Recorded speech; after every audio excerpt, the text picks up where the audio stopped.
দেশৰ কোটি কোটি মুছলমান সকলৰ বাবে বেয়া খবৰ।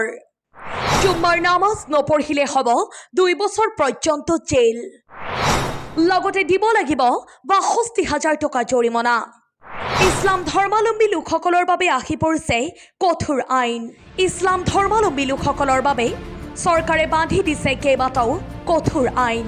আজিৰ এই ভিডিঅ'টো প্ৰতিগৰাকী মুছলমানে শ্বেয়াৰ কৰি সকলোকে চোৱাৰ সুযোগ কৰি দিব। শুকুৰবাৰৰ জুম্মাৰ নামাজ নপঢ়িলে এই শাস্তিৰ সন্মুখীন হ'ব লাগিব মুছলমান সমাজ। চৰকাৰৰ নতুন আইন অনুসৰি মুছলমান পুৰুষে জুম্মাৰ নামাজ নপঢ়িলে বিহা হ'ব এই কঠোৰ শাস্তি, যেনে 2 বছৰৰ কাৰাদণ্ডৰ লগতে ৬২,০০০ টকা জৰিমনা। কোনো মুছলমান পুৰুষে অকাৰণত এৰিব নোৱাৰিব জুম্মাৰ নামাজ। এই কঠোৰ আইন প্ৰণয়ন কৰা হৈছে মালয়েছিয়াৰ তেলেংগানা ৰাজ্যত। পাৰ্লিয়ামেণ্টত এই আইন প্ৰণয়ন কৰাৰ আগত আন এটা আইন আছিল। 3 সপ্তাহ কোনো মুছলমান পুৰুষে জুম্মাৰ নামাজ নপঢ়িলে বিভিন্ন ধৰণৰ শাস্তিৰ সন্মুখীন হ'বলগীয়া হৈছিল, কিন্তু শেহতীয়াকৈ চৰকাৰে বান্ধি দিয়ে এই কঠোৰ আইন।